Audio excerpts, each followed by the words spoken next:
हम सभी महर्षि वाल्मीकि जी द्वारा रचित रामायण का स्वाध्याय कर रहे हैं और इसमें भी बाल कांड का छठा सर्ग चल रहा है।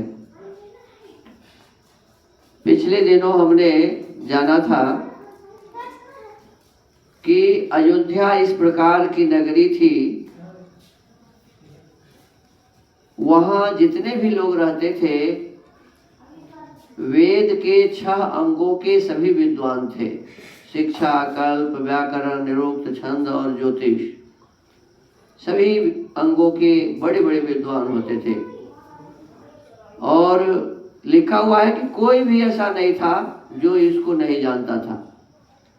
वहाँ के जो विशेष रूप से ब्राह्मण होते थे उनको 6 अंगों सहित 4 वेदों का ज्ञान होता था, बड़े बड़े विद्वान होते थे। वहाँ के लोग लंबी आयु वाले होते थे, चाहे क्षत्रिय हो, चाहे वैश्य हो, चाहे ब्राह्मण हो, चाहे वहाँ के शूद्र हो, सभी धर्मशील होते थे। सभी एक दूसरों का ध्यान रखते थे। ब्राह्मण के आदेश का पालन क्षत्रिय, क्षत्रिय के आदेश का पालन वैश्य, और कोई भी किसी के साथ अधर्म वाला व्यवहार नहीं करता था, अन्याय नहीं करता था। आगे इसमें कहा है, सा तेनेक्ष्वाकुनाथेन पुरीषु परिरक्षिता यथा पुरस्तान मनुना मानवेंद्रेण धीमता।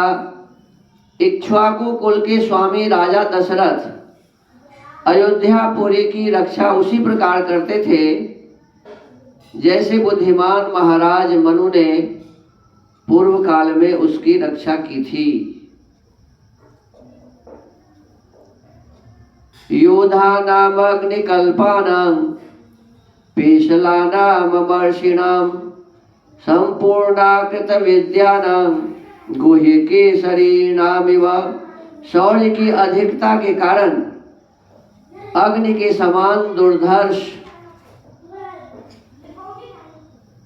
कुटिलता से रहित, अपमान को सहन करने में असमर्थ तथा अस्त्र शस्त्रों के ज्ञाता योद्धाओं के समुदाय से वह पूरी उसी तरह भरी पूरी रहती थी जैसे पर्वतों की गुफा सिंहों के समूह से परिपूर्ण होती है।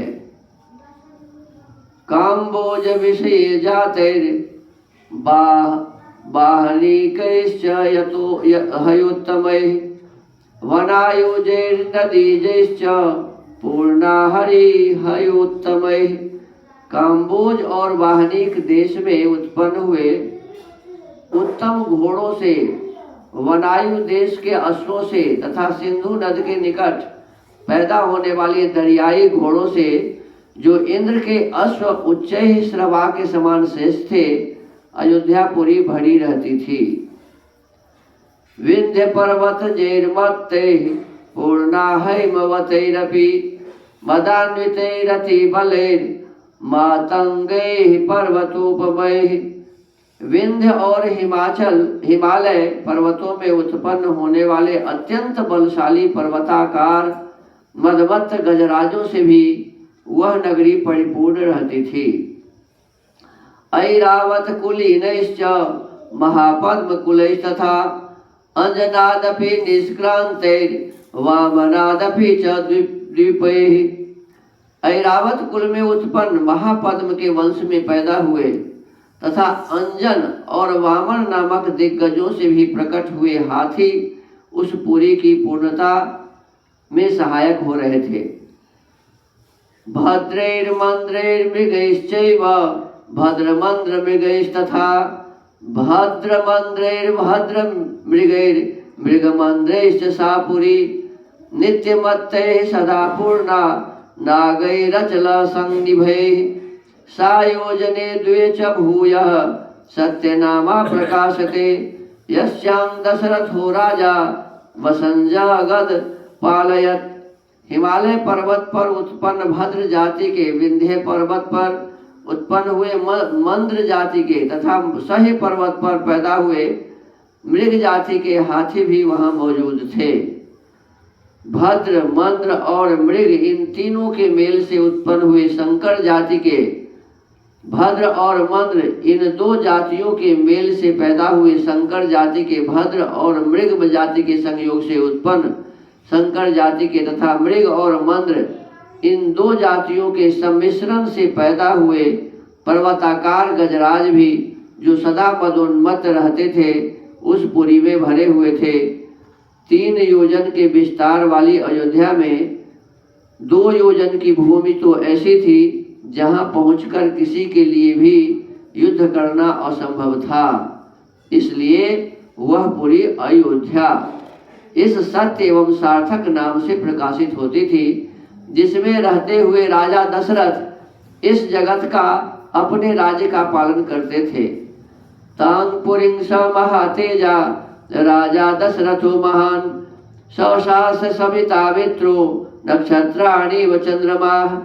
जैसे चंद्रमा नक्षत्र लोक का शासन करते हैं, उसी प्रकार महातेजस्वी महाराज दशरथ अयोध्यापुरी का शासन करते थे। उन्होंने अपने समस्त शत्रुओं को नष्ट कर दिया था। तां सत्य नामां देहतोरणार्गलां गृहैर्विचित्रैरुपशोभितां शिवां पुरीमयोध्यां निसहस्र संकुलां शशांस वै शक्र सबो महीपति।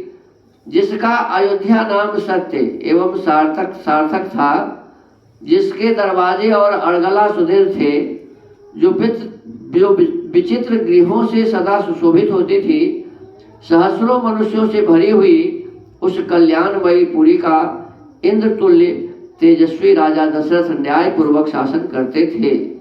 देखिए, इस छठे संसर्ग में बहुत सारी बातें लिखी हुई है।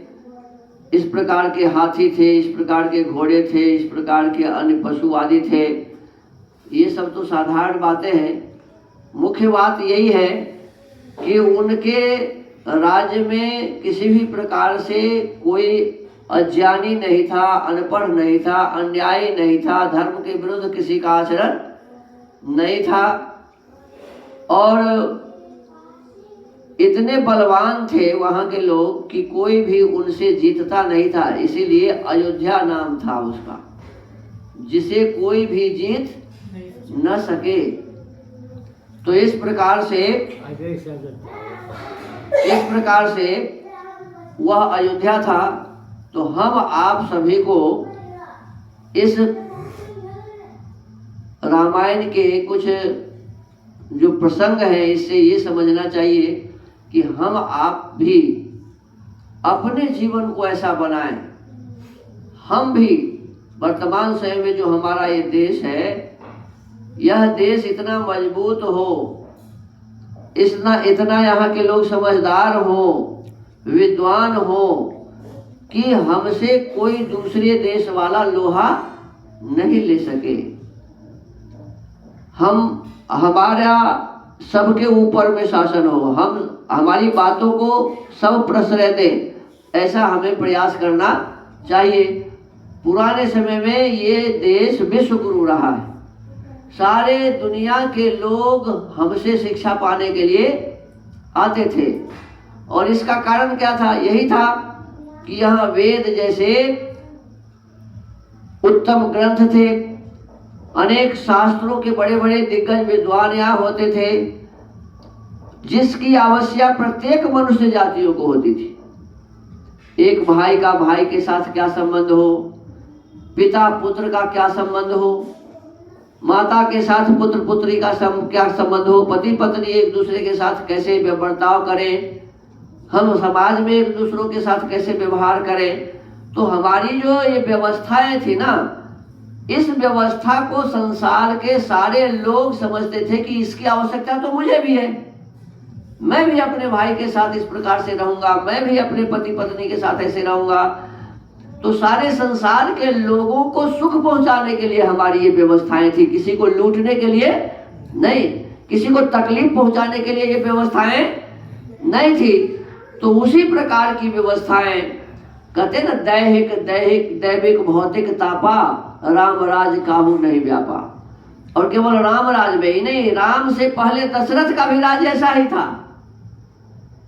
उस कुल में तो कहते हैं कि रघुकुल रीति सदा चली आई, प्राण जाए पर वचन न जाई। तो केवल राम ही के राज में ऐसा नहीं था, उस कुल में ही ऐसा था।